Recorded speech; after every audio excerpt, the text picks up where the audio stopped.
Gracias a quien esté grabando esto. Apenas me Ah, iba a sí. acordar en este momento. ¿Acaban de empezar? ¿Ya empecé a grabar? ¿No? ¿No? ¿Quién sabe? Ah, Creo que entonces sí. hay que iniciar. Ah, ya, acaban de iniciar. Gracias. Cool. A ver, share screen, screen number one. Ahí está, ¿no? Ya pueden ver. Díganme Ah, que qué ya bueno. pueden ver. Ah, claro, el Teams le encanta minimizarse y abrirse en donde no estaba maximizado. A ver, ¿pueden ver la presentación? Díganme que sí, sí, ¿verdad? Perfecto. Ah, bueno, pues, primero que nada, esta sesión está bastante interesante, está bastante pesada también. Links en el link de seguimiento, en la sección de links van a encontrar referencias bastante buenas. De hecho, ahorita les voy a pegar varias, pero bueno, pues esta sesión está hecha para que tengan una pequeña noción de todo lo que pasa detrás de lo que ustedes escriben cuando hacen un poquito de código. ¿Por qué es necesario que lo sepan? Porque la programación competitiva le encanta vivir en estos límites. Entonces, justamente es una de las cosas más interesantes de la programación competitiva, que en la mayoría de ocasiones, si te puedes llegar al nivel nivel límite del stack, te lo van a pedir. Si te pueden llevar al límite de cuánta memoria puedes usar, lo van a hacer. Si te piden un límite de, pues te pasaste de tiempo y lo tienes que hacer más veloz, pues te lo van a pedir. Entonces, es muy interesante. Probablemente los primeros problemas de programación competitiva que ustedes hagan no requieran tanto esfuerzo para hacer que su solución entre en tiempo. Simplemente pues tienen que hacer unas cuantas optimizaciones, hacer un código que no haga demasiadas cosas y casi que ya están del otro lado. O sea, es digamos que algo muy bonito. Pero mientras más avancen en la programación competitiva, se van a empezar a encontrar con cosas más estrictas. Y, por ejemplo, siempre me da risa un campamento de Cuba en el que de plano ah, teníamos que cambiar todas nuestras funciones, o sea, cosas tan sencillas, problemas súper, súper sencillos, no entraban en tiempo, se los juro, no entraban en tiempo. Y es un juez en línea que de hecho la sesión pasada trabajamos con un problema que está en ese juez, que se llama Caribbean Online Judge. Es el juez más popular hasta ahorita de los jueces con los que cuenta Cuba. Entonces, ese juez, la verdad, es muy bueno, pero es súper estricto.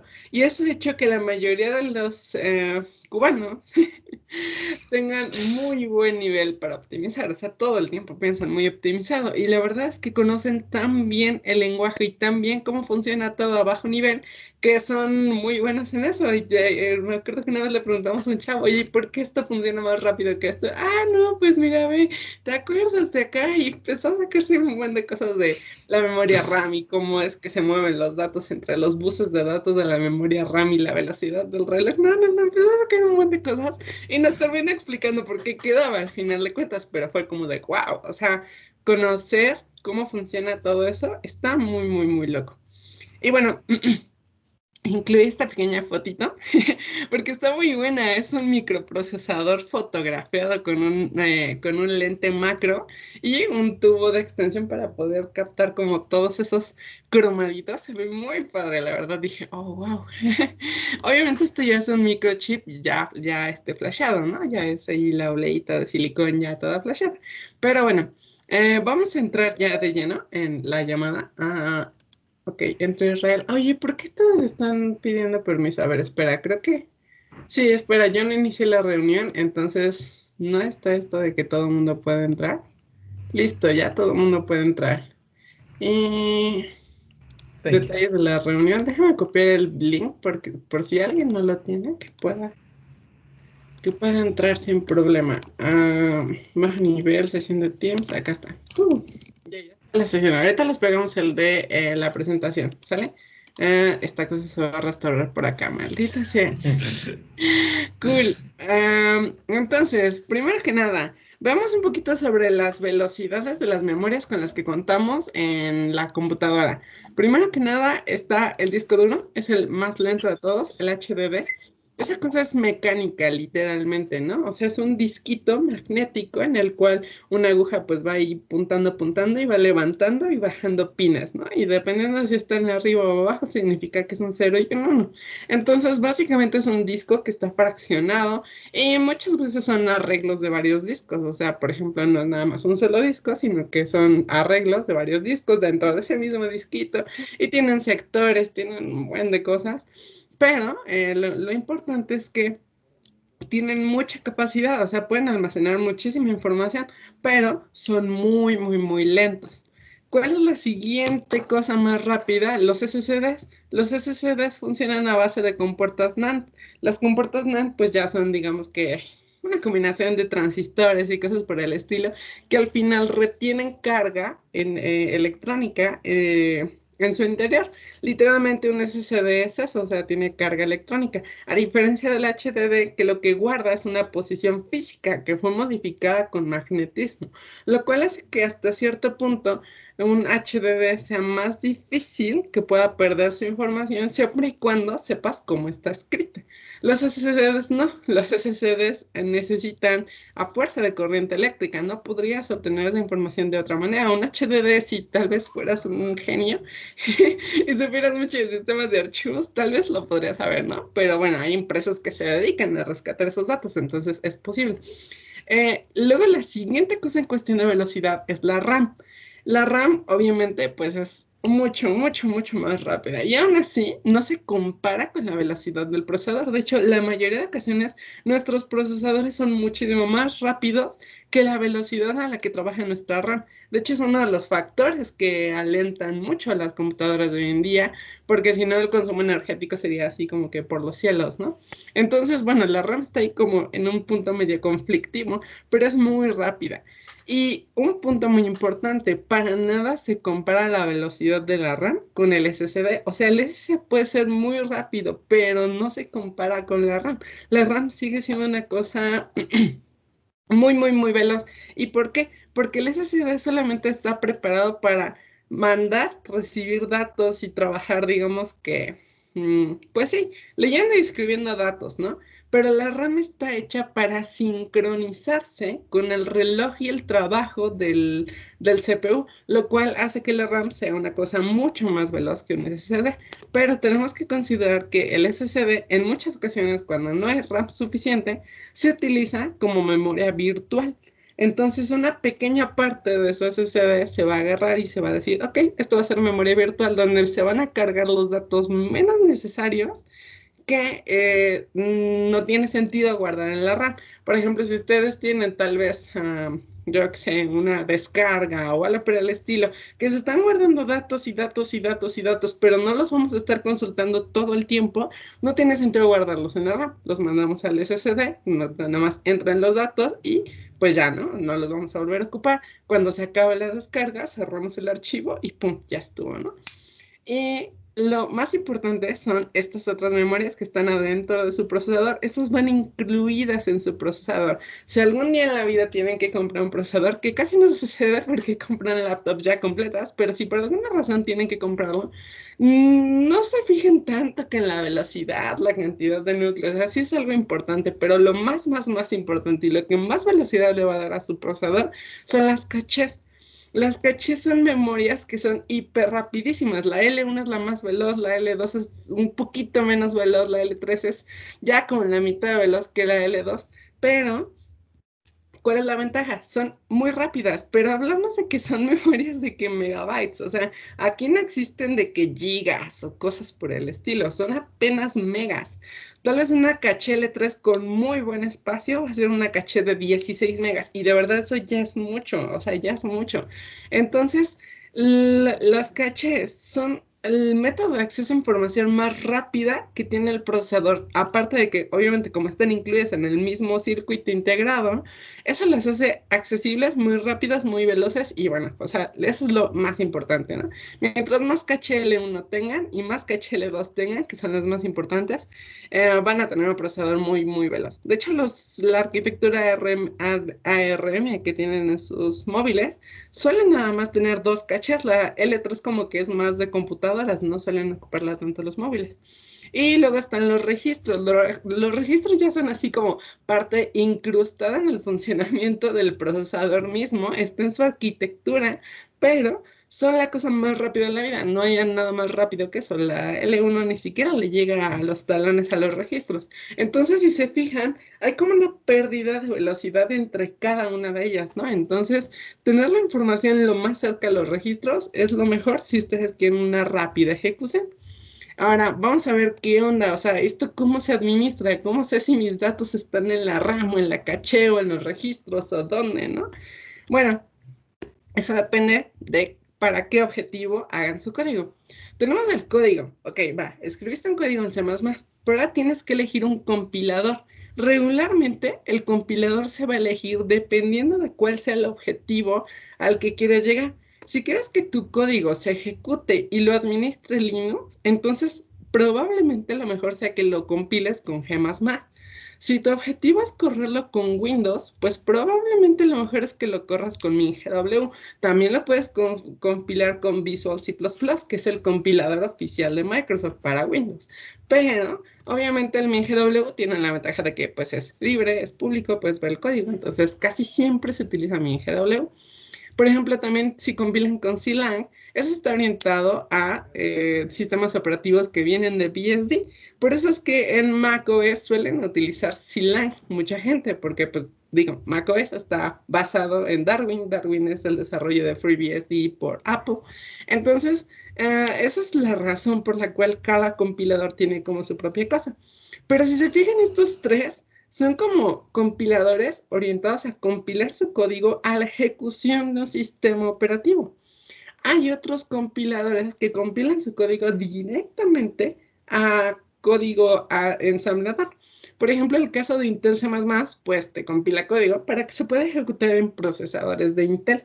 El compilador AOCC es el AMD Object Compiler Collection, algo por el estilo. Y ese te permite justamente compilar código para AMD. Y también está, por ejemplo, uno que se llama WinABR, que es para los microcontroladores de ABR, que es una marca entre muchas otras de compiladores, pero incluye este porque es el que suelen utilizar en general y el que suelen aprender en SCOM. Entonces, por eso lo incluí. Entonces, en general, aquí lo importante es que veamos, sí, el código de C++ se puede convertir en ensamblador, pero el ensamblador es para una arquitectura específica de procesadores.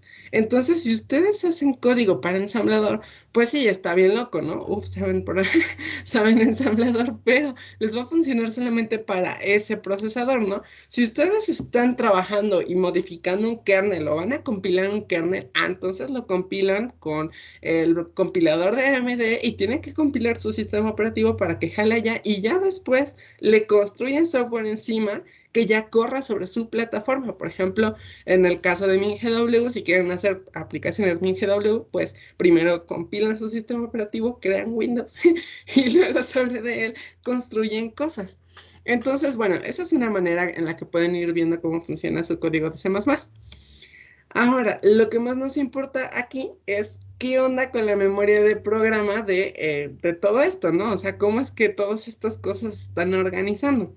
Bueno, en la mayoría de ocasiones vamos a trabajar con el compilador de G++ y el objetivo va a ser GNU Linux.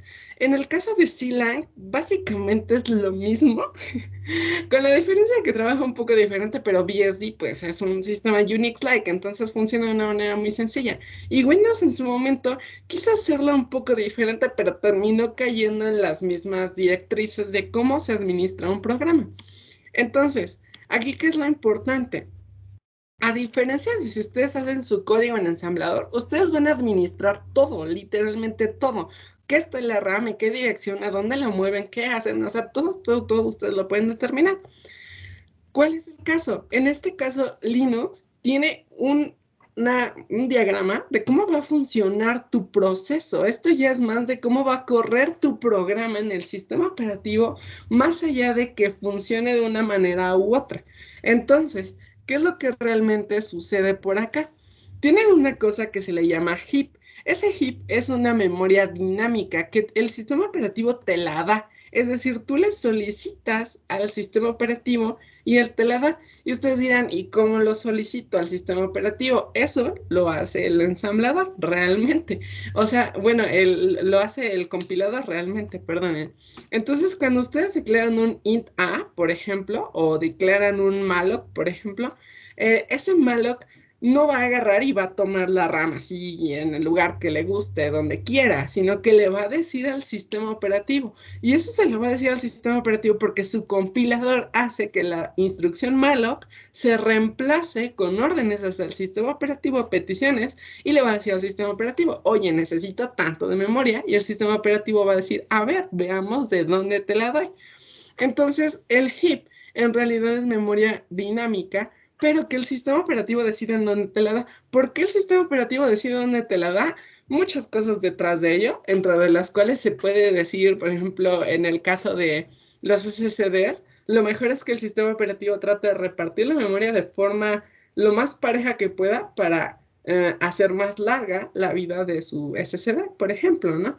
O en el caso de los HDDs, lo hacen para evitar fragmentar lo menos que se pueda el disco duro. Entonces el sistema operativo decide de dónde te da la memoria, o si es en RAM, y ellos deciden en qué sectores, cuáles le pertenecen al kernel, cuáles le van a pertenecer a X y Y cosas. Entonces lo importante es, eso te lo da el sistema operativo.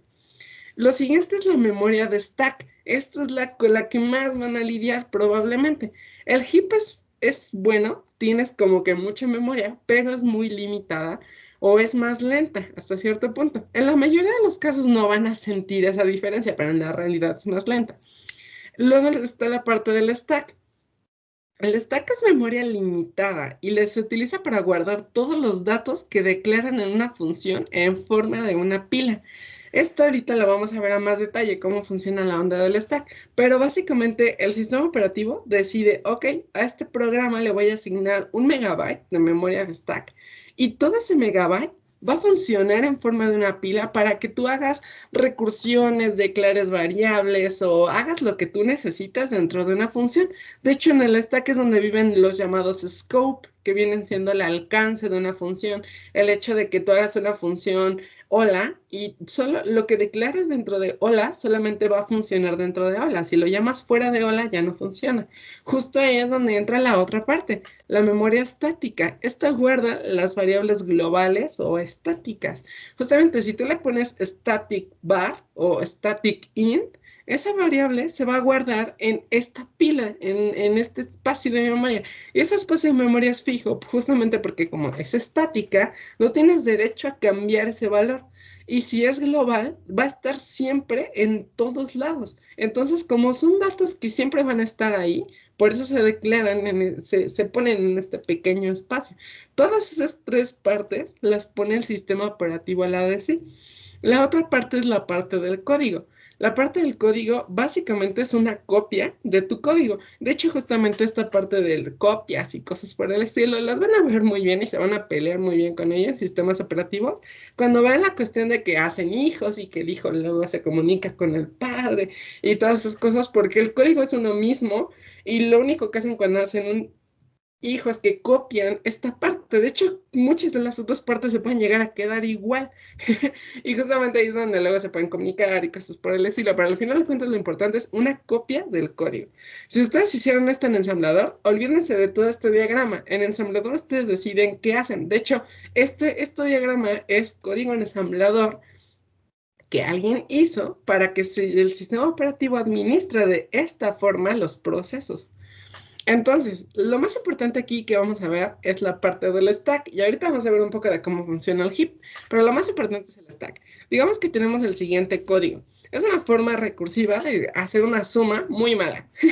Entonces, ¿cómo funciona esta suma? Básicamente vamos a sumarle un 1 a A y vamos a restarle un 1 a B hasta que B llegue a 0, ¿no? Entonces, si queremos sumar 5 más 2, pues mandamos a llamar la respuesta de sumar 6 más 1 y luego 7 más 0. Y cuando B valga 0, pues ya acabamos, ¿no? Y entonces regresamos el valor que tengamos en A.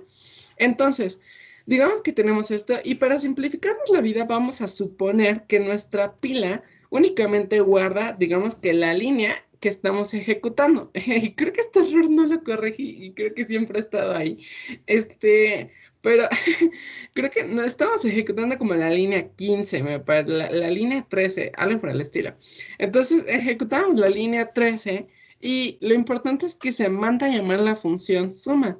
Y cuando se manda a llamar la función suma, todo lo que se está ejecutando, digamos que la instrucción ejecutar, ahora ya no va a ser la línea 14, porque primero se tiene que terminar de ejecutar toda la función suma. Entonces ahora la función que se va a ejecutar o la línea que estamos ejecutando es la instrucción 5. Y entonces cuando vemos la línea 5 es nuestra función suma, ¿no? Y entonces vamos a recibir estos datos, vamos a avanzar hasta la línea 8. ¿Por qué? Porque B aún no vale ese 0. Entonces, pues no regresamos y por lo tanto seguimos en la línea 8. Y entonces continuamos y entonces volvemos a llamar a suma y entonces de nuevo estamos en la línea 5 y luego a la 8 y luego a la 5 y así nos seguimos y así nos seguimos. Y así va funcionando nuestro stack, agregándole y agregándole y agregándole cosas a nuestro stack pointer hasta que tenemos un stack overflow. Ahora, ¿por qué pasa esto de que el stack overflow? ¿Qué onda? Bueno, en realidad, cada punto no va guardando nada más la instrucción a ejecutar, guarda muchas cosas. Guarda la instrucción en la que se está ejecutando, pero también guarda las variables, esa A y B que recibimos en forma de copias. Si se fijan, tenemos ahí int A, int B. Y ustedes han escuchado mucho eso de que por copia, por referencia y cosas por el estilo. Ahora vamos a ver qué onda con eso. Pero lo importante es que como está llevando una copia, también nuestra pila está llevando una copia de esas variables. También está guardando un espacio para el valor de retorno de la función. Al final se supone que esta suma se tiene que dejar de ejecutar y la función de abajo va a recibir ese valor de retorno. Y luego también tenemos ahí guardadas estructuras, referencias a otras variables y cosas por el estilo. Entonces está muy interesante todo eso, pero al final de cuentas esto los va a llevar a un Stack Overflow. Casi siempre puede ser por una o varias razones. Por ejemplo, una puede ser, están declarando un arreglo de 10 a la 6, por ejemplo, un arreglo muy grande, pero lo hacen recursivo y no se fijan en que están mandando copias en cada ocasión. Pues, ¿qué creen? Apenas a las 10 recursiones, su programa se va a morir. Y en realidad no les va a dar un error realmente por Stack Overflow, porque no se hizo el overflow del stack, sino que esa memoria la sacó del heap. Ay, me regresé mucho. La sacó del heap, pero en realidad el sistema operativo decide cuándo te deja de dar memoria. Entonces, recursivamente llamaron muchas veces y entonces, pues de la nada, se excedieron de memoria que pidieron. Otra razón que pueden tener, ahí estaba en el siguiente, yo me regresé todo. Este, Otra razón que pueden tener, que hacen una llamada recursiva mal implementada, que no tiene un buen índice de aquí debes de detenerte, y entonces llaman infinitamente la misma función una y otra vez, y al final de cuentas, pues eso pues se desborda, ¿no? Entonces, esas son cosas muy interesantes, pero ahora vamos a ver qué onda con la memoria del heap, ¿no? O sea, ¿qué sucede con la memoria del heap? Dijiste que es dinámica. Bueno, pues al final de cuentas no tenemos RAM ilimitada.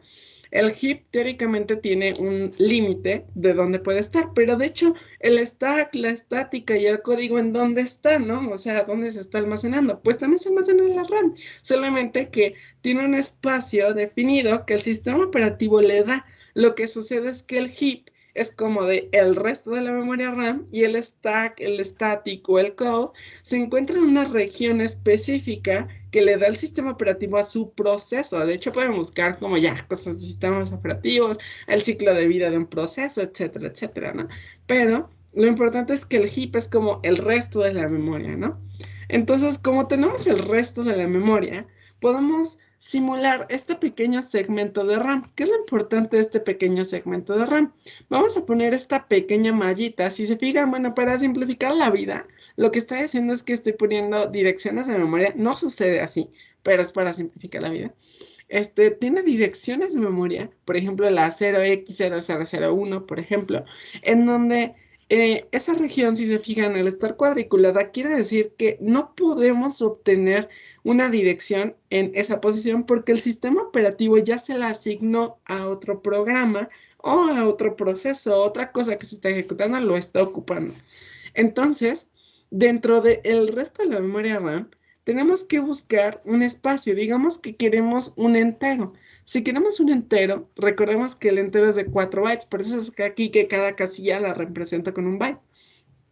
Entonces, digamos que queremos un entero, necesitamos un espacio completo y continuo de direcciones de memoria RAM que puedan contener a ese entero. Entonces, por eso ocupamos desde la 03 hasta la 06, completitos esos bytes. Ahora, ¿qué pasa si, por ejemplo, yo hago un apuntador? Ah, bueno, pues un apuntador es una cosa bastante interesante. Un apuntador en realidad es un número de cuál es la dirección de memoria RAM en la que se encuentra alguna cosa. Y ustedes se van a preguntar, o sea, ¿cómo? Bueno, un apuntador depende de la arquitectura de su computadora. ¿Por qué es esto? Mm, digamos que si vemos la nomenclatura de, déjenme sacar por acá mi calculadora. Si vemos nosotros cuál es el mayor número que podemos crear con un número, por ejemplo, de 2 a la 32, bueno, va a estar muy loco escribirlo aquí en esta cosa, mejor lo pongo acá en científica. Por ejemplo, 2 a la, ¿dónde está? No lo encuentro, acá está, X a la Y. 2 a la 32, por ejemplo. Quiere decir que si ustedes tienen una arquitectura de una computadora a 32 bits, quiere decir que a lo más pueden tener esta cantidad de celdas de memoria RAM en su RAM. No sé si recuerdan que los sistemas de 32 bits no pueden tener más de 3.90 y algo de memoria RAM. En realidad, si esta cantidad de bytes la dividimos entre nuestro 1024, por ejemplo, ya tenemos la cantidad de kilobytes. Si lo dividimos entre la cantidad de 1024, ya tenemos la cantidad de megabytes. Más o menos si ya ven por dónde va la cosa, esto se aproxima a 4 gigabytes. De hecho, son 4 gigabytes. Por eso es que un sistema de 32 bits no puede tener más de 4 gigas, porque en realidad, si se fijan, el procesador, si no puede apuntar a más de 32 bits, no puede apuntar a más allá de 4 gigas de RAM, porque si no, ¿cómo le dices que hay algo más allá de esa posición? No puede. Para el procesador, no le puede decir a la RAM, dame una dirección que está más allá, porque tal vez necesite 36 bits para representar ese número y no puede trabajar con más allá de eso. Entonces, es algo bastante interesante. Un apuntador en realidad es un número de en qué dirección de RAM se encuentra el dato que yo quiero. Y eso les va a simplificar mucho la vida, porque solemos ver los apuntadores como una cosa bien rara, ¿no? Pero vamos a ver por qué servía. Ahora, ya se dieron cuenta que el apuntador depende de la arquitectura de la computadora. Eso quiere decir que si tiene una computadora de 64 bits, un apuntador va a tener el tamaño siempre fijo de 64 bits, porque si no, no puede apuntar a ese segmento de memoria RAM. Entonces, el apuntador, si apuntamos a un char, fíjense aquí que estamos desperdiciando memoria, haciendo un apuntador de char, porque en realidad estamos guardando una dirección en la que vamos a guardar la dirección de un char, ¿no? Suena chistoso. Ahora, ¿dónde se guarda, por ejemplo, si declaramos un entero 4, dónde se guarda esa dirección, no? Porque, ok, ya sabemos que si hacemos un apuntador podemos guardar la dirección, pero ¿qué pasa? ¿En dónde se guarda? Ahí es donde entra la pila de stack, ahí es donde entra la pila estática. En realidad no es guardar ahí mismo los números. ¿Se podría? Sí, sí se podría. Pero en la mayoría de ocasiones lo que se va a guardar es una dirección de en dónde está ese objeto. Dependiendo de qué tipo de datos sea, se puede guardar ahí mismo o se puede guardar una referencia a ello. Pero en el heap siempre van a ser referencias. Entonces, ahora, ¿cómo hacemos la memoria dinámica? Digamos que tenemos un pequeño struct que tiene un entero y un double, que de hecho siempre está ahí perdido ese double. Ya van 2 pruebas en el que no lo arreglo. Pero bueno, siempre está aquí este double y lo que podemos hacer es poner un apuntador anterior y un apuntador después, justamente antes y después de cada uno de nuestros datos. ¿Esto en qué nos puede servir? que si nosotros no tenemos espacios de memoria continua, por ejemplo, si queremos declarar un arreglo muy grande, si quisiéramos declarar un arreglo de tamaño 20, no cabe, simplemente no cabe, porque empieza a contar, incluso si quisiéramos uno de tamaño 2, fíjense, 1, 2, 3, 4, este está disponible, este digamos que era de nosotros, aquí está el segundo espacio, el tercer espacio, pero chin, ahora tiene una celda que está restringida por el sistema operativo y no se las va a dar. O sea, el sistema operativo no se va a compadecer de ustedes, no va a decir muevo los demás datos, o sea, no se los va a dar. Entonces, eso hace muy complicado el hecho de estar, pues, dando espacios de memoria muy grande. Entonces, la solución para esos años en los que había escasez de memoria RAM era hacer apuntadores. Entonces, haces un pequeño bloquecito que tal vez no va a ser de tamaño 100,000, sino que va a ser de tamaño 40 y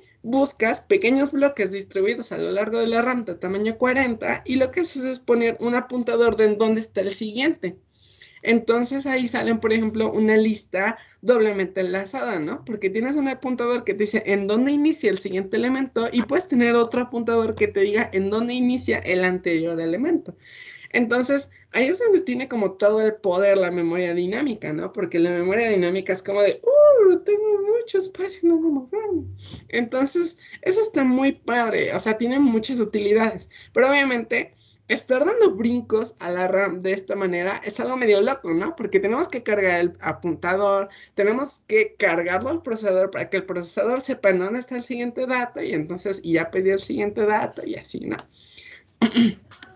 Ahora, en la realidad esto no funciona tal cual les digo. O sea, esto es como una versión muy simplificada para que lo entendamos. En realidad, de hecho, aquí hay mucho espacio que también queda ahí perdido por la forma en la cual el procesador lee los datos y cosas por el estilo. Pero al final de cuentas, lo importante es esta parte.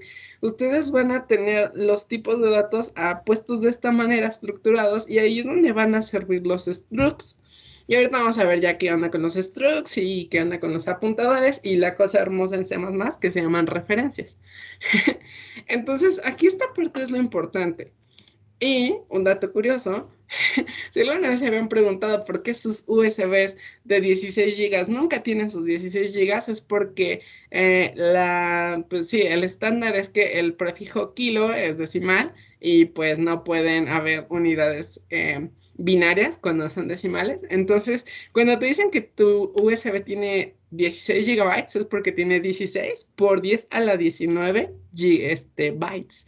Entonces ya cuando le haces la conversión a binario, pueden hacer ustedes su propio experimento, multipliquen sus 16 gigabytes hasta llevarlos a bytes y luego transfórmenlos entre 1024 y 1024 en datos binarios y van a ver que por eso tienen un poco de menos memoria de esos 16 gigas que les ofrecen.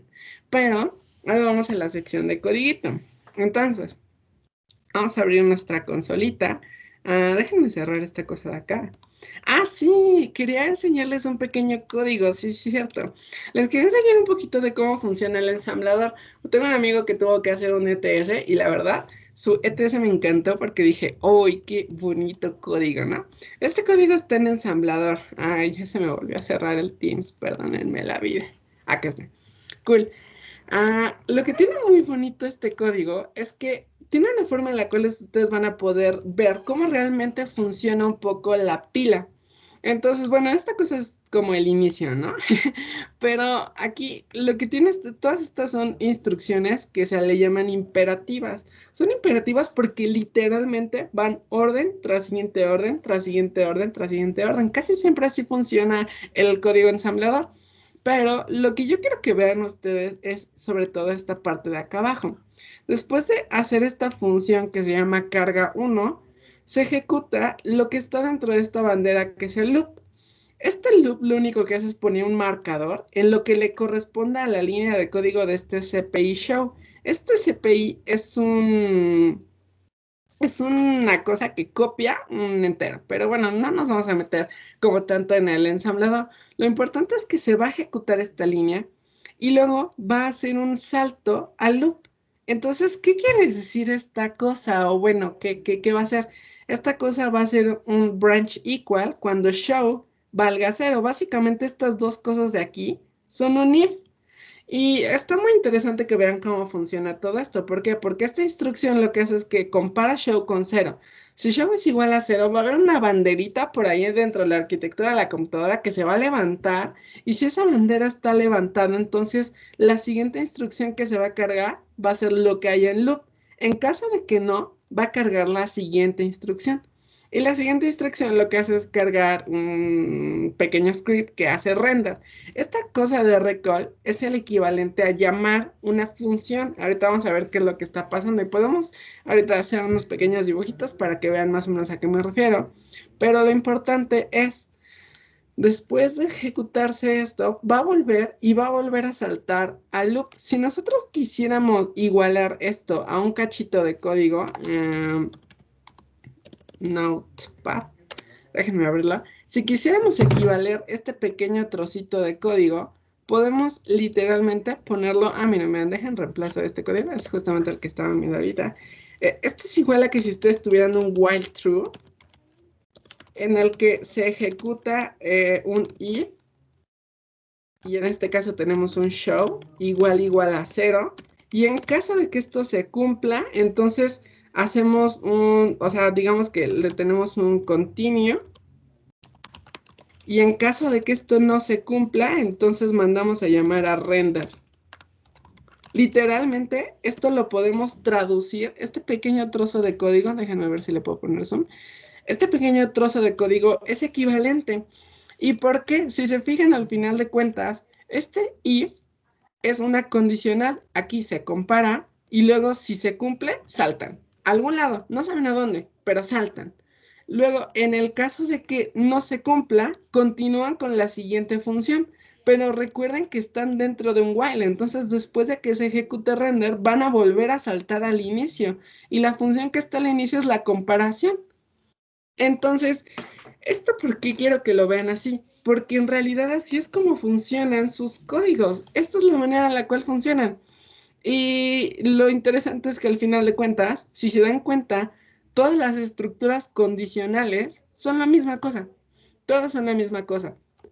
Un while, un for o un if, un switch, todas caen en la misma cosa. Lo único que sucede es que el compilador les facilita la vida para que no tengan que hacerse bolas con que a dónde saltan, a dónde no. Ahora, ¿qué pasa con la sección del render? Bueno, la sección del render, si nosotros tuviéramos aquí nuestro stack pointer, donde el número más a la izquierda es el número que se está ejecutando, tendríamos aquí la línea 5, pero déjenme poner por acá render. Digamos que tenemos un void render. Nada más le voy a poner el void para que no digan que no retorna un valor, pero es la función render. Y digamos que aquí vamos a hacer código de por medio, ¿no? No vamos a meternos en esta cosa de qué hace de por medio. Pero digamos que nos estamos ejecutando la instrucción 7, luego la 8, la 9, la 9, luego llegamos a la 10. Y cuando llegamos a la 10, lo que sucede es que el stack pointer se sube y ahora estamos ejecutando la línea número 1. Bueno, lo que estamos haciendo aquí, literalmente, RCAL, lo que hace es decirle al sistema operativo o a su pila de programa de su microcontrolador o de su procesador o de lo que tengan, le está diciendo, carga la instrucción 1 y aumenta en 1 el stack pointer. Entonces, ¿qué le va a meter? En realidad lo que le va a meter es la instrucción que se encuentra en render. Eso quiere decir que en nuestro código pequeño que acabamos de poner, esto va a ser equivalente a la posición 1. En este caso va a ser una línea que digamos si esta era la 11, pues esto es la 12.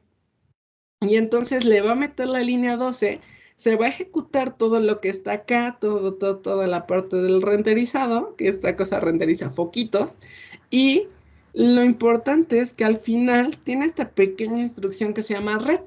La instrucción red lo que le dice es decrementa en 1 este stack pointer.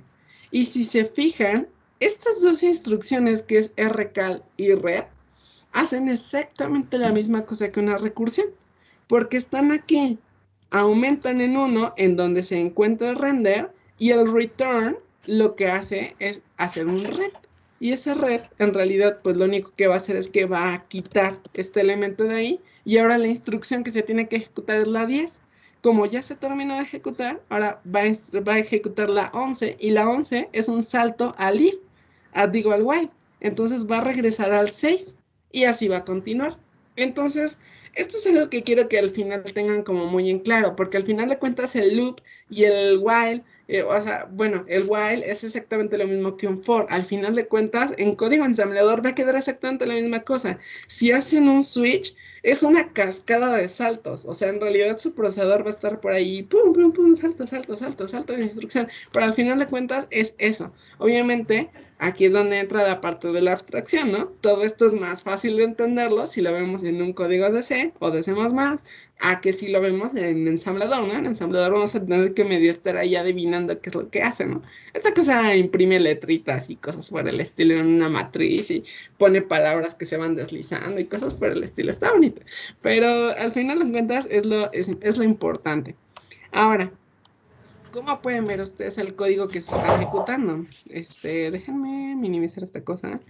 Y acá está, ¿no? Sesión 4. Déjenme abrir esto aquí con la Windows Terminal. De hecho, hice unas cuantas pruebitas. Pero lo que quiero que vean es que si tengo aquí mi programa ACPP, digamos que aquí yo tengo mi pequeño codiguito, ¿no? Aquí tengo un entero, lo leo, tengo mi vector, tengo una cosa para leer todos los números y luego los imprimo, pero multiplicados por 2, ¿no? Todo bonito. Si yo lo compilo, veamos, yo lo puedo ejecutar y puedo hacer pues lo que aquí yo le estoy poniendo, ¿no? Entonces vamos a ver qué es lo que aquí sucede, a.out. Y vamos a ponerle dos números, le voy a poner 5 y 10, ¿no? Y me los debe de imprimir multiplicados por 2. Entonces aquí está 10 y 20. Súper. Ahora, si yo a mi G++ le agrego una bandera que es S, la bandera es este guioncito medio y la S le va a dar una determinada instrucción.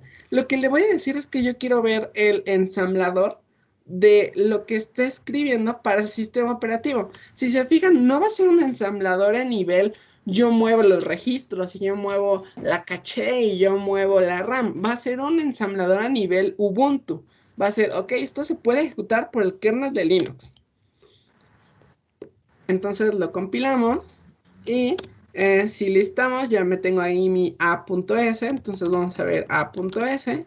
Y bueno, todas estas son como pequeñas declaraciones que le hace el compilador al sistema operativo, ¿no? Le dice que, mira, ve, todas estas cosas van a funcionar así, estos van a ser los tamaños, pero después se van a encontrar aquí su función main. ¿Y qué van a tener aquí en toda su función main? Bueno, van a tener instrucciones de lo que le está diciendo su programa a Ubuntu que haga. Esto no es ensamblador como tal, si se fijan es un tanto diferente, aunque tiene instrucciones similares como push, como move, por ejemplo, este es un XOR y hace cosas por el estilo, ¿no? Al final de cuentas, esto está representando todo lo que acabamos de poner. Es un codiguito bien chiquito, muy, muy chiquito, pero lo está representando.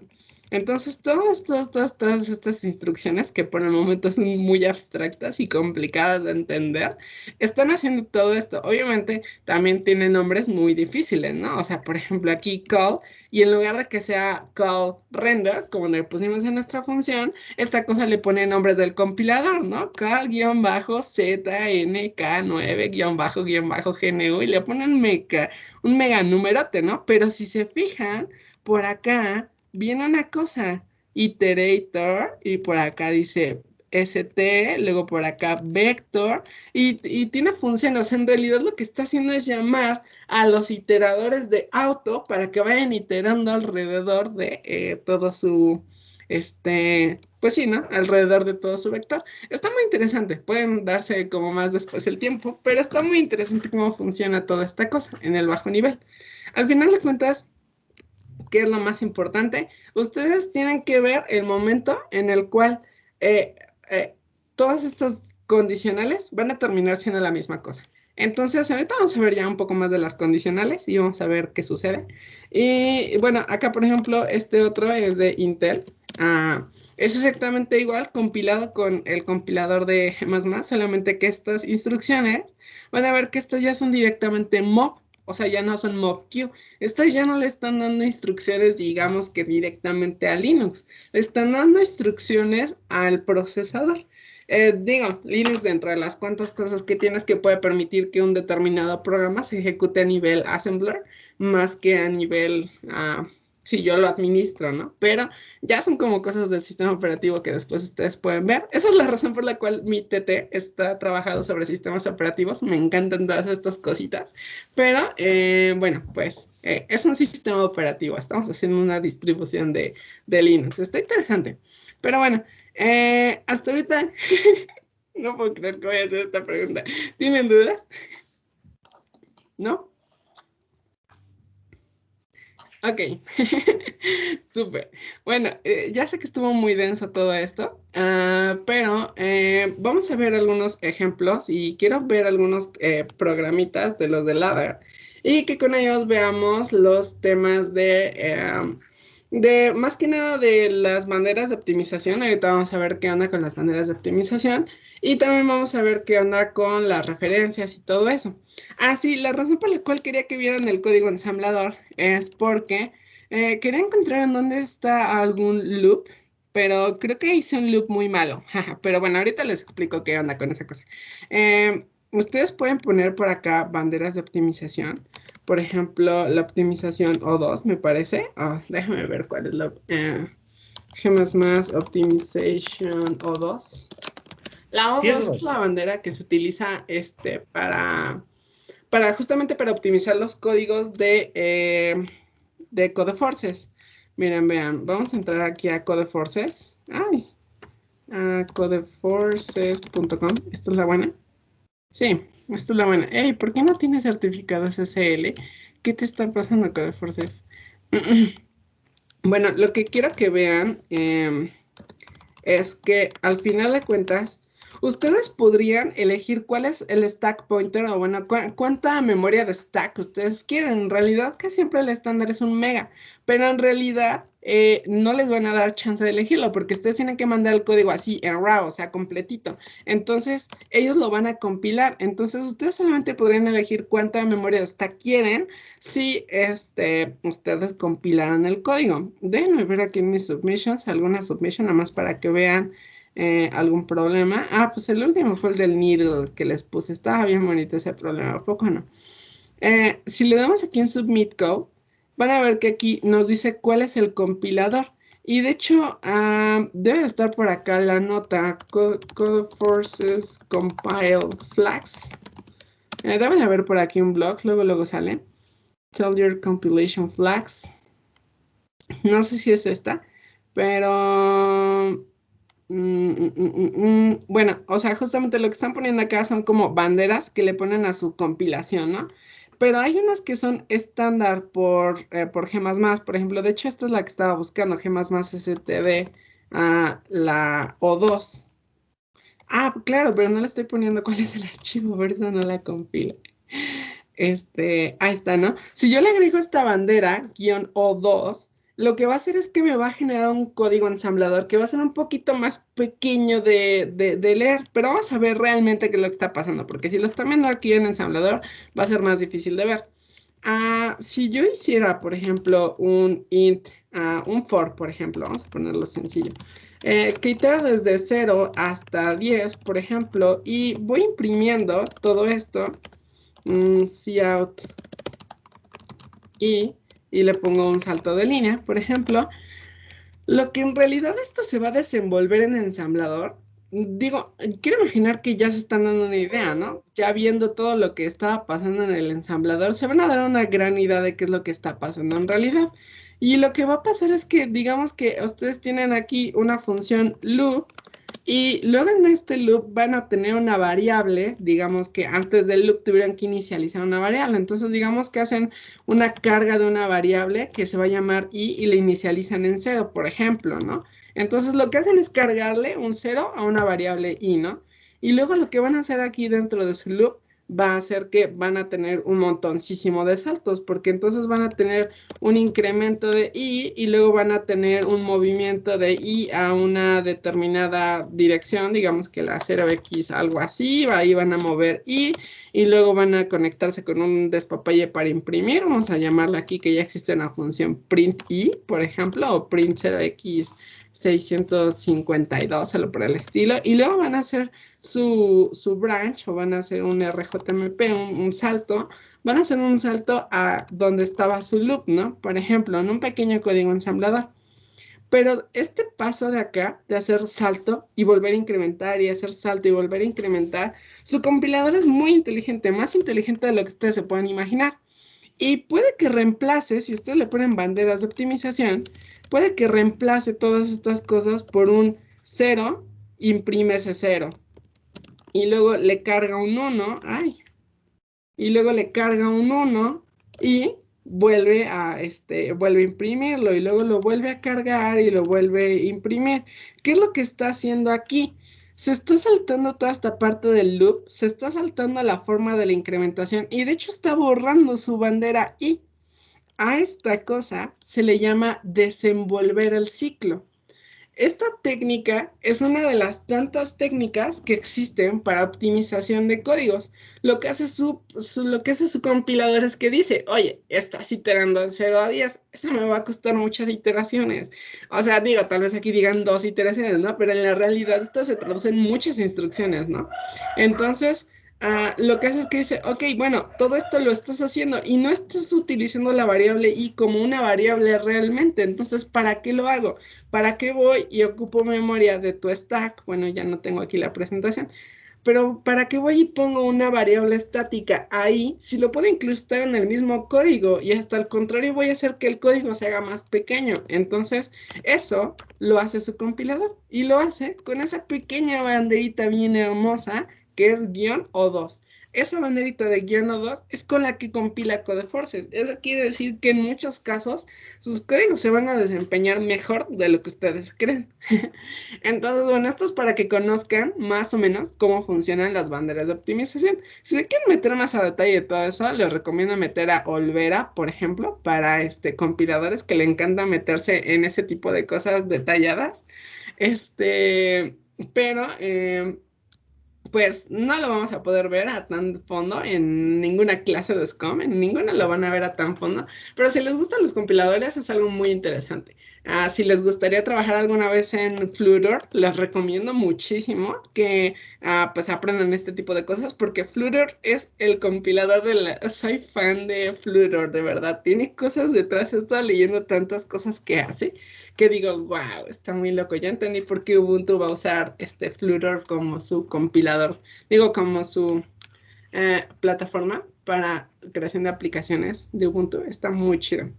Bueno, vamos a los ladders, ¿no? Entonces, primero que nada, díganme ustedes, ¿quiénes de ustedes ya hicieron por acá? Y si tienen problema con algún problema, de mejor resolvemos ese directamente. Personitas que estén por aquí, ¿alguien resolvió de estas cosas?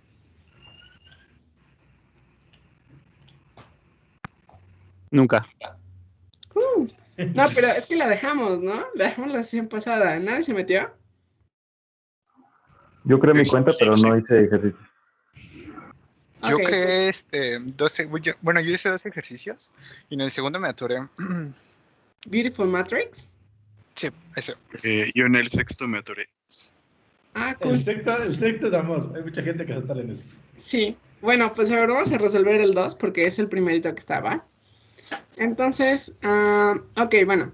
Primero que nada, ya saben cuál es la estructura de un problema. Aquí tenemos la redacción, por acá nos describen cómo va a ser la entrada, por acá nos describen cómo va a ser la salida, por acá tenemos uno de los casos, otro de los casos, etcétera, ¿no? Entonces, ok, vamos a ver el problema. Primero que nada, nos dan 2 segundos de ejecución. Sí, de hecho, una cosa muy importante que se me olvidó decir de acá. En el caso de C++, C++ puede hacer aproximadamente, y eso lo tenía que haber dicho cuando estaba hablando del procesador. El C++ aproximadamente puede hacer 10 a la 8 operaciones en un segundo. El procesador, o sea, si hablamos del procesador, el procesador aprox puede hacer entre 10 a la 9 y 10 a la 10 operaciones en un segundo. Es muy potente, pero esa velocidad se ve ofuscada porque el sistema operativo Ya saben que tiene sus de estos semáforos y dice cuándo te ejecutas y cuándo no y cosas por el estilo. Al final de cuentas, el sistema operativo pone de las suyas y no deja aprovechar al programa al 100% la capacidad del procesador, pero podemos decir que en general C++, como es muy cercano al bajo nivel, puede ejecutar aproximadamente 10 a la 8 operaciones en un segundo. En el caso de Java, bueno, vamos a ponerlo para que hacemos más. En el caso de Java, Java es un caso medio especial porque primero compila su código a un punto class y luego lo interpreta del punto class, lo cual hace que se encuentre en aproximadamente 10 a las 7 operaciones en un segundo. Eso lo logra porque cuando lo compila le mete muchas optimizaciones, pero luego cuando lo interpreta pierde un poco de esas optimizaciones. Y en el caso de Python, van a obtener aproximadamente entre 10 a las 6 y 10 a las 7, tal vez en algunas ocasiones, operaciones en un segundo. Y eso tiene que ver mucho porque está optimizado por adentro, pero no saben o sea, es como que muchas cosas no las hace de la mejor manera. Con decirles que Python 2, si ustedes hacían un arreglo de 1 a la 100, bueno, si hacían un for de 1 a la 100, lo que hacía Python 2 por detrás es que creaba un arreglo de 1 a la 100 e iteraba cada uno de los números para saber en qué número iba, ¿no? O sea, ese tipo de cosas que hacía Python, daban un poquito de pena, ¿no? Pero al final de cuentas, Python su objetivo es hacerle la vida fácil a los programadores. Entonces, eso lo cumple muy bien. Pero en velocidad no es el más rápido. Entonces, bueno, pues ustedes tendrán que decidir en qué momento van a usar cuál, pero en el caso de Codeforces, los tiempos son para todos los lenguajes, para todos. Y esa es una de las cosas bonitas de Codeforces. En otros concursos pueden encontrarse con, para C++ el tiempo es de 0.5 segundos, para Java el tiempo es de 8 segundos y para Python el tiempo es de 10 segundos, ¿no? Entonces, a veces suceden ese tipo de cosas y pues ya ustedes determinarán qué lenguaje les conviene más dependiendo de cuál es el límite.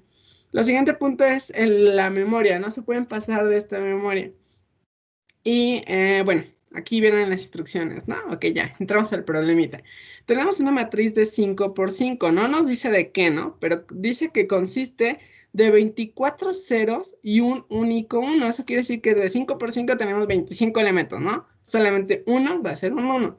Y dice que vamos a indexar la matriz en filas. Sí, filas, numerándolas del 1 al 5 de hacia arriba hacia abajo, ¿no? Y vamos a indexar las columnas como números de 1 a la 5 de la izquierda hacia la derecha, ¿no? Y en una movida dice que podemos aplicar alguna de las siguientes transformaciones, le llama, a esta matriz. Entonces, primero que nada, fijémonos aquí en el caso de prueba para que entendamos lo que nos está diciendo acá, ¿no? Tenemos nuestra matriz y en alguna parte, no sabemos en cuál, pero nos está diciendo que en alguna parte va a haber un 1. Ahora sí, ¿cuál es la primera operación? Dice que podemos intercambiar dos filas y podemos intercambiar las filas que son adyacentes. Aquí nos está diciendo que las filas con el índice i y con el índice i más 1. ¿Eso qué quiere decir? Que si esta es la 1, esta es la 2. Si esta es la 2, la i más 1 es la 3. Y así, ¿no? Que al final nos está diciendo que si son adyacentes, las podemos intercambiar. Esto tiene que ver con la parte de abstraer el problema y ver lo que realmente nos está diciendo, ¿no? En la programación competitiva se van a encontrar con esta terminología de, pues la columna con el índice J y el J más 1 se pueden intercambiar. Nos están diciendo, las que están juntitas las puedes cambiar entre ellas. Y nos está diciendo, para algún entero, y en tal que i está entre 1 y 5, donde 1 sí puede ser igual a 1, pero 5 no puede ser igual a 5. ¿Esto por qué? Porque si i pudiera ser igual a 5, quiere decir que podemos intercambiar la fila 5 con la 6 y no hay fila 6. Entonces los problemas que siempre son muy correctos en ese sentido, ¿no? Y bueno, luego nos está diciendo que tú piensas que una matriz luce hermosa si el único número 1 que tiene está justamente en el medio. ¡Qué interesante! Entonces, lo que tenemos que hacer es mover este 1 justamente a esta parte del medio. Y entonces, nos está diciendo que Bueno, sí, la celda que está, la celda que se encuentra en la intersección de la fila 3 y la columna 3, ¿no? O sea, si no puede ser más explícito para que entiendas lo que es middle, te explico lo que es middle, ¿no? Se está refiriendo al 3,3. Y nos está diciendo, cuenta la cantidad mínima de movidas que se necesitan para hacer que la matriz sea hermosa. Entonces, esto está bastante cool. Y si se fijan, al final de cuentas, estas dos operaciones, pues casi que se pueden traducir en cuántas veces necesito mover este uno para llevarlo hasta acá. ¿Por qué? Porque tal vez podría ser más complicado si el resto de celdas tuvieran otra cosa que no fuera cero, pero resulta que todas son cero, entonces no importa hacia dónde las intercambies, como si nada más estuviera moviendo el uno a lo largo de esa matriz, ¿no? Entonces, primero que nada vamos a hacer la lectura de datos. Entonces, nos está diciendo que la entrada consiste de 5 líneas. Cada una de las líneas va a contener 5 enteros. Y esos enteros van a ser el jésimo entero de la yésima línea. Si se fijan, es medio complicado de entender, pero el jésimo quiere decir que es la columna, es decir, de la ceroésima columna, o sea, la columna 1, en la línea I. Eso quiere decir que esto le pertenece a la columna 0, columna 1, perdónenme, elemento 1, columna 2, elemento 1, columna 3, elemento 1, y así, ¿no? O sea, al final de cuentas la lectura es como medio rara, después se van a ir acostumbrando a leerlos así, le van a entender a la perfección a la primera, pero lo importante es eso, ¿no? Y bueno, aquí nos vuelve a recalcar que está garantizado que siempre van a ser ceros y unos, porque es muy común que al inicio de la programación competitiva digamos, ay, ¿y si nos dan un 6? O hagamos validaciones, ¿no? Incluso he visto códigos en los que ustedes le ponen, y si es 0 o es 1, lo meto, y si no es 0 o es 1, entonces no lo meto. Pero son validaciones que tienen más que ver con estar acostumbrados a que programen, por ejemplo, para la escuela, ¿no? De haz un código que lea el ISBN de un libro de la biblioteca, ¿no? Y entonces valida, ¿no? Que si le metiste una letra, le pones ahí un letrero de, metiste una letra y no está permitida la letra, por favor, vuelve a ingresar tu número de ISBN, ¿no? Entonces, ese tipo de cosas, olvídense, eso no va a suceder por acá. Entonces, vamos a poner el problema 263A. Y bueno, vamos a hacer nuestro pequeño código. Esta librería es, pues ya saben, ¿no? La genérica, C++.h. Esta contiene todas las librerías. Luego vamos a usar el espacio de trabajo std y vamos a hacer nuestro pequeñito main, ¿no? Entonces, lo primero es decidir cómo vamos a representar esta matriz. Bueno, pues la podemos representar de muchas maneras. La podemos representar, tenemos una ventaja, tenemos el tipo de dato bool, entonces podemos leer literalmente ceros y unos y podemos hacer nuestra matriz de tamaño 5,5, ¿no? Ahora, ¿de qué otra forma la podríamos representar? La podríamos representar como vectores. Si recuerdan, tenemos vectores de booleanos, pero en este caso necesitamos que sea una matriz, por lo tanto esto va a ser un vector de vectores de booleanos. Entonces lo podemos declarar de la siguiente forma. Ahora, ¿cómo hacemos que todos estos elementos sean iguales a 0, que estén inicializados en 0, por ejemplo, ¿no? Que de hecho no necesitaría inicializarlos porque ellos me están dando cuál es 0 y cuál es 1. Pero, por ejemplo, supongamos que acá vamos a ponerle matriz. Supongamos que yo quiero que sea de tamaño 5, entonces aquí le pongo un 5, que este va a ser el tamaño, y como segundo argumento al constructor le paso el constructor del vector. Entonces acá le voy a mandar un vector de booleanas que todas van a ser de tamaño 5. Con esto yo me aseguro que tengo un vector de 5 por 5. Si se fijan, la declaración es un poquito más complicada. Habrán ocasiones en las que, pues por rapidez, mejor declaran una matriz. Habrán ocasiones en las que lo pueden hacer con la matriz. ¿Cómo los puedo iterar? Bueno, si quiero leer el primero, pues puedo poner un i igual a 0 y de aquí hasta 5 los voy aumentando en 1 en 1 y luego voy poniendo un for int j igual a 0 y un j menor a 5 y j más más. Ahora, como ya vimos exactamente qué es lo que pasa con los ciclos a nivel ensamblador, pues lo único que tienen que considerar con el for es que esta parte de acá es una inicialización. No quiere decir que tienen que inicializar una variable. Quiere decir que en su código ensamblador, cuando lo hagan, esta instrucción se va a encontrar antes del marcador del ciclo. Eso es lo que quiere decir el for. O sea, no es otra cosa. Lo que pongan en esta primera línea va a encontrarse ahí. Ustedes pueden ponerle aquí coma lo que quieran y aquí a concatenarle la cantidad de cosas que puedan ponerle en una sola línea, que se puedan poner en una sola línea, hasta el punto y coma. Todo eso va a ser una línea antes de su loop. Luego lo que se va a encontrar aquí, que es la comparación, se va a traducir en este caso aquí no la hacemos, no hacemos la comparación, pero teóricamente tendría que estar ahí la comparación, que sería como un compare, ¿no? Hace el compare y de hecho el incremento lo debería de hacer justamente al final. Digamos que esto va así, CPI, y por acá tenemos I con ¿era qué? Era 10, ¿no? Algo así.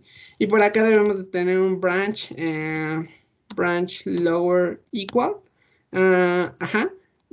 Bueno, si eso sucede, pues vuelvo a saltar a mi loop, ¿no? Entonces, bueno, esto más o menos es para que se den una idea de qué es lo que está pasando detrás de un for. O sea, al final de cuentas, lo único que va a hacer el for es que va a traducir esto en una especie de while. Si nosotros pusiéramos esto como un while, pues al final de cuentas tendríamos casi lo mismo, ¿no? Tendremos nuestra inicialización antes, tendremos nuestro while aquí, 1 menor a 5, tenemos por acá lo que se ejecuta en el ciclo y justo después, justamente antes de acabar el ciclo, le vamos a meter nuestro i++. Estas dos cosas básicamente son la misma cosa. Lo único que hace el for es que simplifica un poco la forma en la que lo escribes, pero al final de cuentas se traducen exactamente lo mismo. Y ahora sí, en la parte de acá, lo único que vamos a ir haciendo es ir leyendo nuestra matriz en la posición I, J, ¿no? Y con eso ya la leímos. ¿Cómo lo podemos leer en el caso de que lo estemos haciendo con la matriz? En el caso de C++, la podemos hacer con autos, por ejemplo. Entonces podemos iterar un auto que va a ser un vector. Le podemos poner vec, por ejemplo, que se encuentra en nuestra matriz. Que básicamente, si lo queremos ver de otra manera, podemos decir que esto contiene una línea. Y luego, para cada elemento en mi línea, voy a leerlo. Entonces, bueno, sí, y todo esto necesito iterar las referencias, ¿no? Para poderlo leer bien. Y ahora, pues ya nada más leo mi elemento.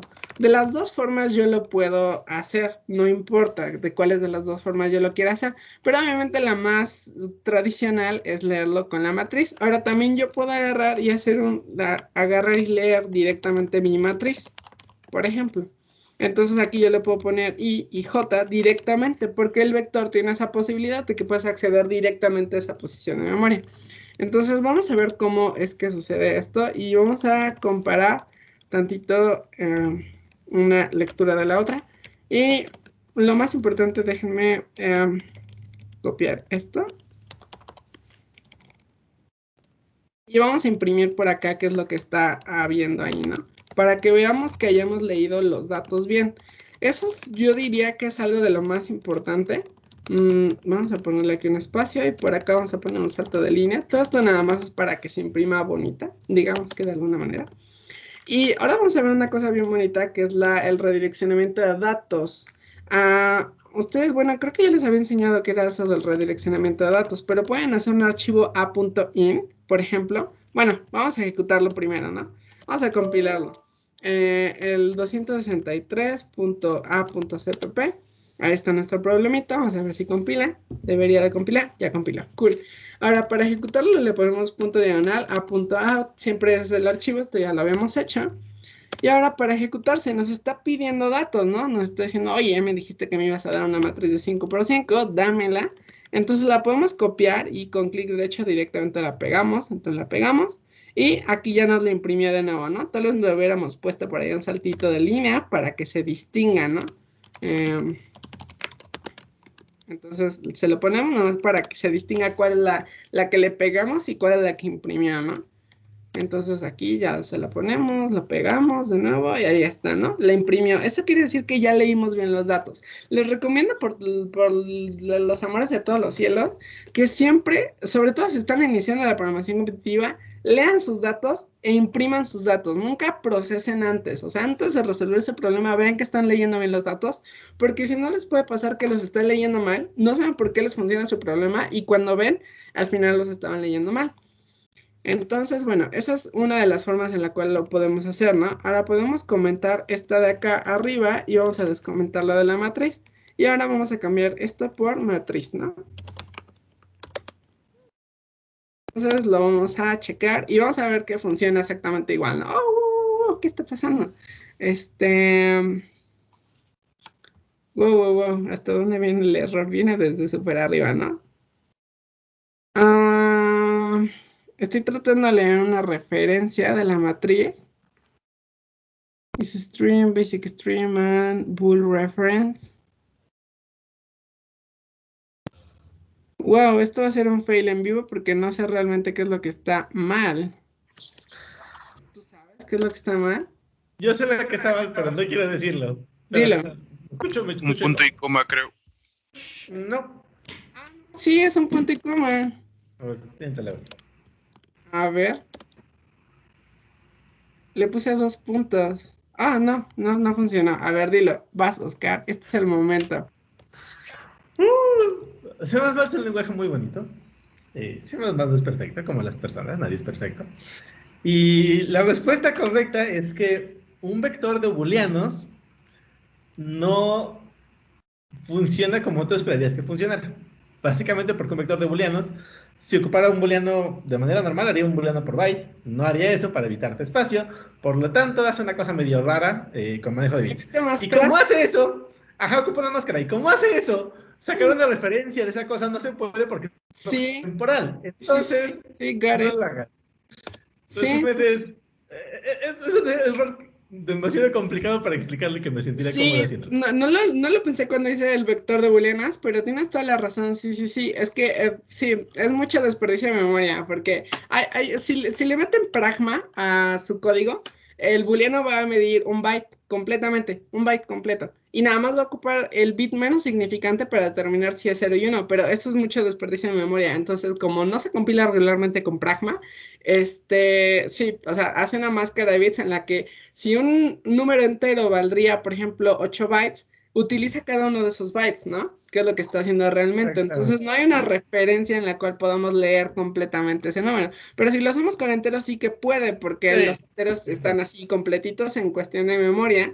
No está usando bytes intermedios, por lo tanto, sí lo puede leer de esa forma. De hecho, lo acabo de cambiar a enteros y ya todo funciona chido.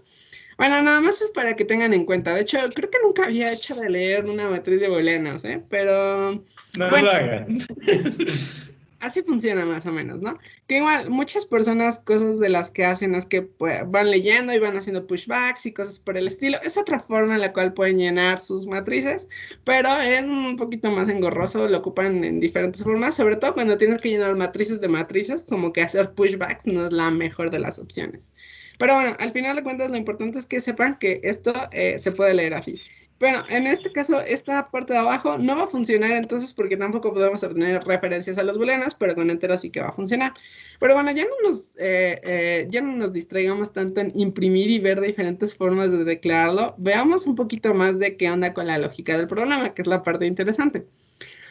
En este problemita, parte de lo complicado es ver, ok, entre todas las posibles formas que tenemos de intercambiar filas y columnas, ¿cómo sabemos cuál es la que menos distancia nos va a generar?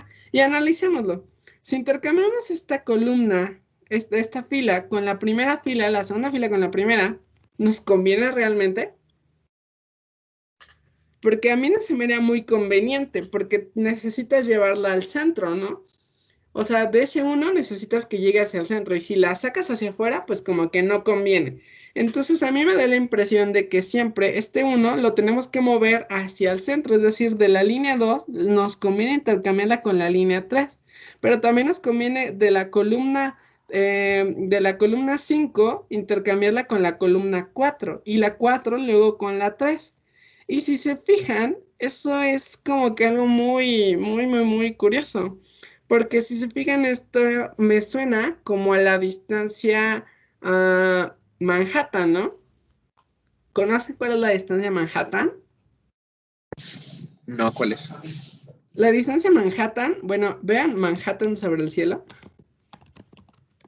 Ahí. Creo que es Skyline. No, Skyline no, no, esa es una canción. Manhattan, Airview.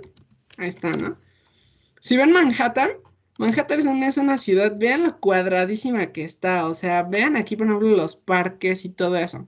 Le llaman distancia Manhattan porque se supone que si un taxista quiere recorrer de punto A a punto B en Manhattan, no puede cruzar en diagonal, no puede hacer cosas que en la Ciudad de México tal vez hay avenidas como Reforma y Insurgentes que se cruzan así como en cruz, de que van en direcciones a lo loco. En Manhattan todas las líneas siempre van así, rectitas y forman, así, ¿no? Un plano cartesiano, básicamente. Entonces la distancia Manhattan, le llaman distancia Manhattan porque es la suma de las cuadras que tendría que recorrer el taxista, ¿no? Entonces por eso le llaman la distancia Manhattan. Es una cosa chistosa de taxistas. Pero, pero lo interesante es que aquí lo estamos ocupando en el sentido de que no podemos mover esta cosa en diagonal. Si se fijan, las dos operaciones que tenemos es intercambiar columna con columna o fila con columna. Entonces no podemos hacer ambas al mismo tiempo y mover en diagonal o algo por el estilo.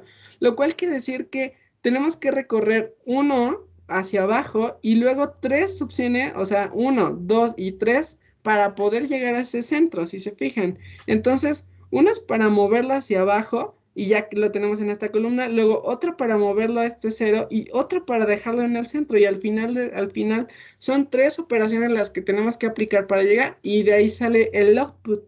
Ese es un punto muy importante. Antes de resolver el problema tenemos que saber cómo es que ese output llegó a ser output.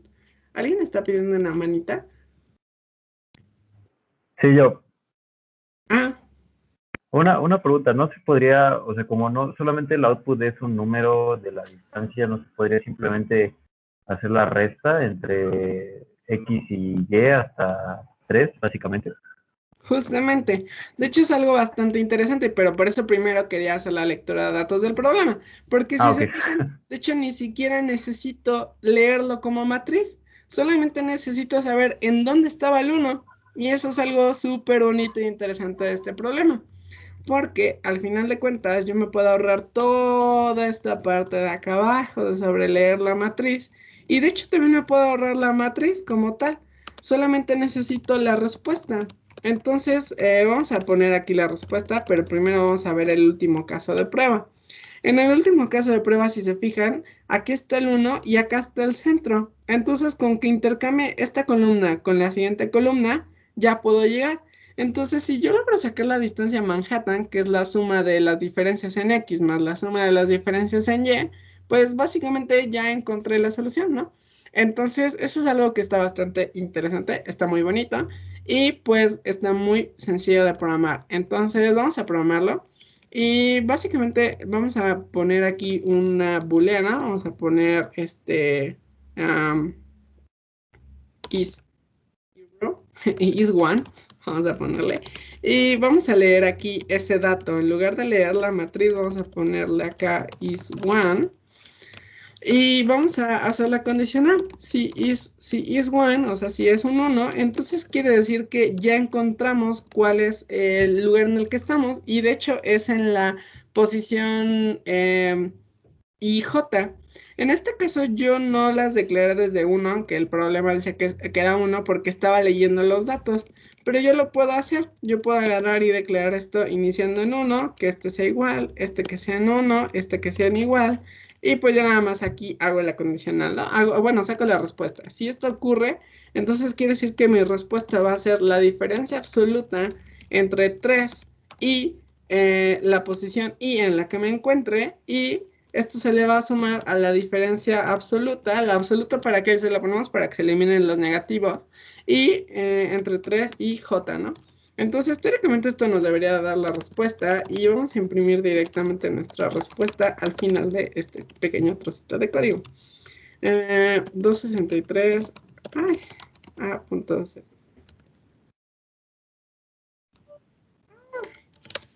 cool. Ya está. Entonces vamos a ejecutarlo. Y tenemos que volver a copiar esto. Y justamente aquí les quiero enseñar como algo bien bonito. Si se fijan, cada vez que estoy poniendo esta cosa, bueno, ya nos dio el 3, ¿no? Eso es punto bueno. Si se fijan, cada vez que estoy poniendo esto, tengo que pegar, ¿no? Aquí tengo que pegar todo mi caso de prueba. Yo me lo puedo evitar si hago un caso en el que yo hago un archivo. Por ejemplo, en este caso lo estoy poniendo a.in. Lo voy a salvar. Y lo que voy a hacer con este a.in es lo siguiente. En mi consola le voy a poner .a.out, que es mi programa a ejecutar. Y lo que voy a hacer es que en lugar de escribirle datos con el teclado o pegarle datos con el mouse, le puedo poner esta pequeña flechita, que es la de menor que, y le puedo poner el archivo a.in. Esto quiere decir que los datos que se encuentren en a.in se van a redireccionar como la entrada estándar del a.out, es decir, de nuestro ejecutable.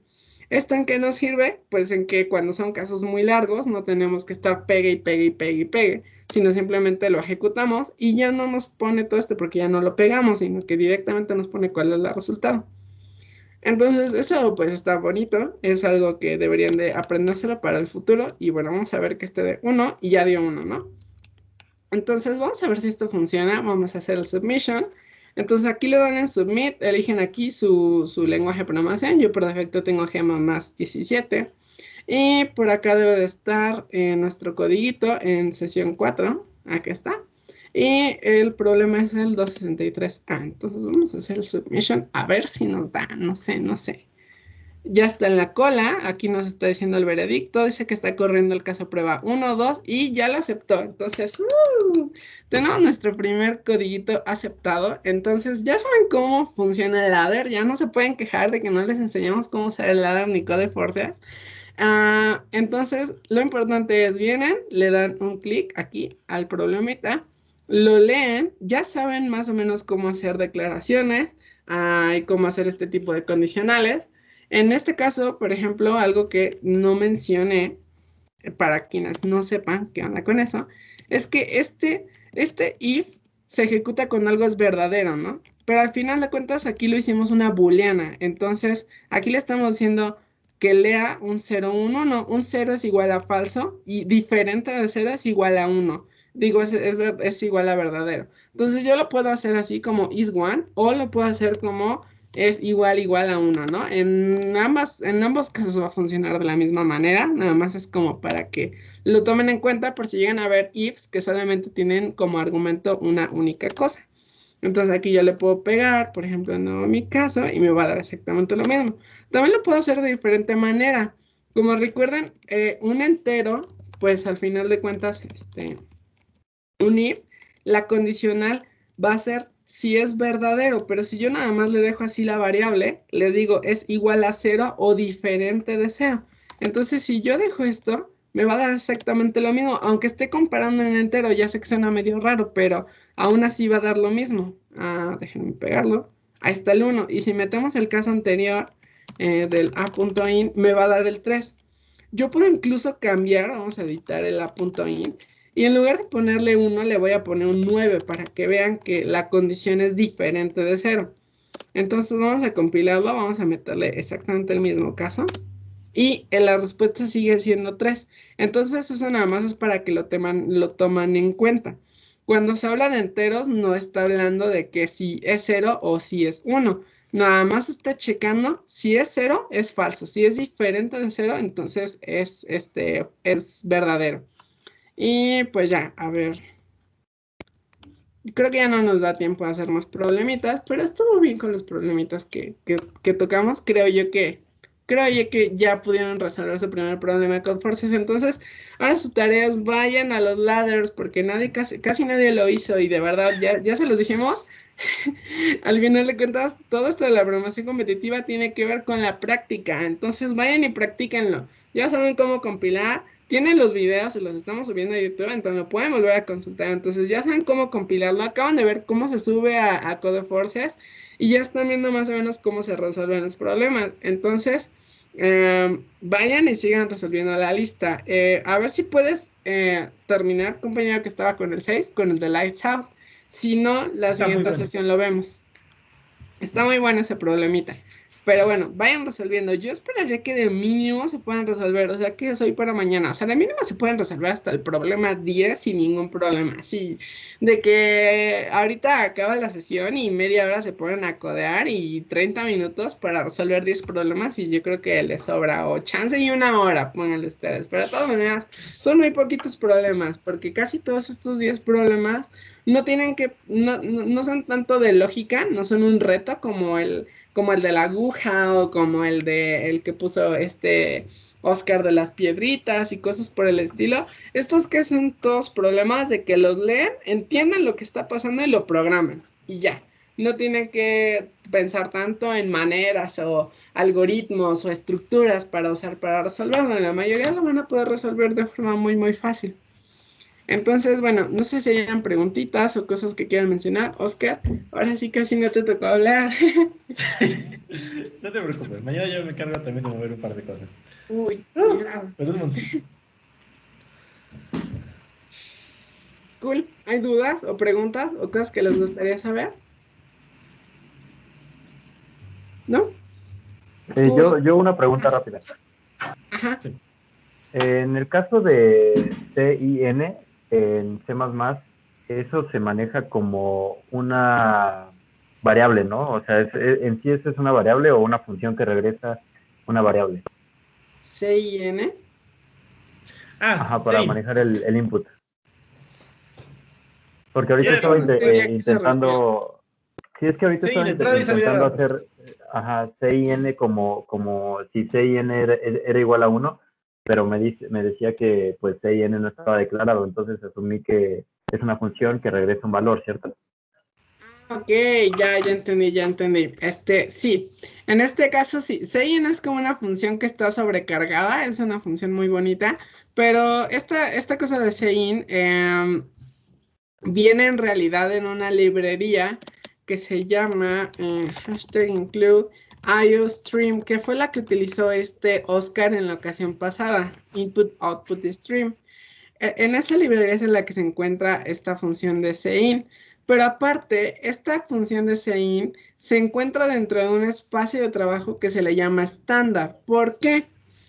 El espacio de trabajo estándar te está diciendo que Sein por defecto va a leer de la entrada estándar, pero podría no leer de la entrada estándar. Tú podrías recibir datos, no solamente de la consola, ¿no? Podrías recibir datos de, por ejemplo, Internet. Esta cosa podría estar escuchando a un puerto específico de red y estar todo el tiempo ejecutándose hasta que le llegue una orden y cuando le llegue esa orden, entonces ya puede ejecutar. Por eso es que hay como muchos espacios de trabajo. Por ejemplo, otro espacio de trabajo podría ser GTK. GTK es el espacio de trabajo para aplicaciones Genome de Linux, por ejemplo. Entonces podrías usar using namespace GTK y eso quiere decir que tú puedes recibir datos desde GTK. Por ejemplo, cuando haces una aplicación de calculadora, si le aprietas un botón, ese 5 le tiene que llegar de alguna manera a tu código. Entonces esa entrada puede ser de GTK y no de estándar. En el Ah, caso ok. de estándar, quiere decir que viene de la consola. Si tú no le pones este STD, que es como suelen programar los programadores que hacen las cosas bien, tú tendrías que escribirle aquí que esto viene del espacio de trabajo estándar. Entonces le pones STD dos puntos, dos puntos.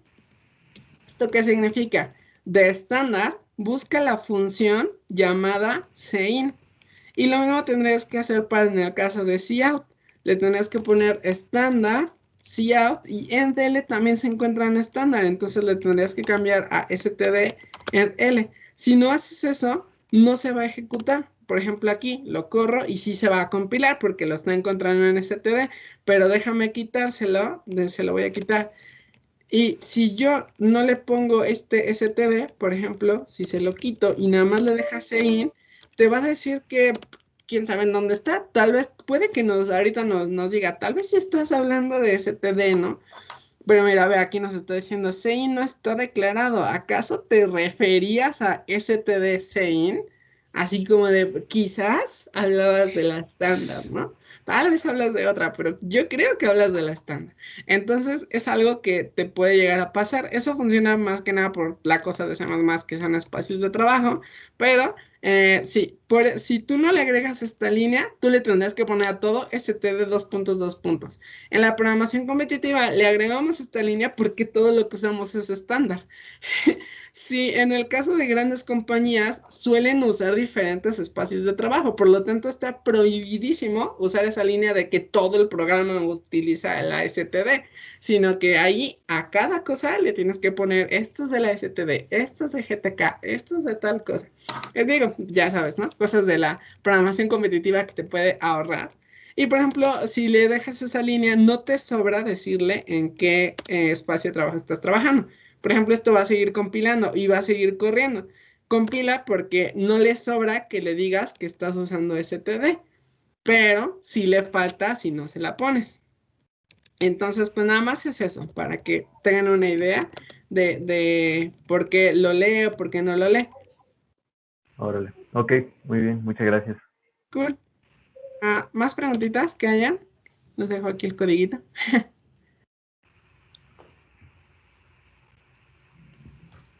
Ok, cool. Bueno, pues parece que ya nos graduamos. Ok, cool. Bueno, pues eso sería todo por la sesión de hoy. Entonces, bueno, pues qué bueno que ya resolvimos problemitas acá, que ya pueden subir. Entonces, manden sus submissions porque de los que tengan dudas son sobre los que vamos a resolver. Y si les preguntamos que, pues, cuáles son sus dudas, lo que esperamos es que nos digan, pues esta es la duda, ¿no? Entonces, lo voy a dejar aquí de presentar. Y bueno, pues ahorita les pego las diapositivas para que vean. Les pego también el código del ETS de Chimpa. Y les pego también la submission de Code Forces. ¿Para qué va? Cool. Bueno, pues nos vemos. Muchas gracias. Adiós, Nos amiguitos. vemos mañana. A ver qué tal. Gracias, hasta luego. Sí. Nos vemos, gracias. Gracias, Bye. gracias.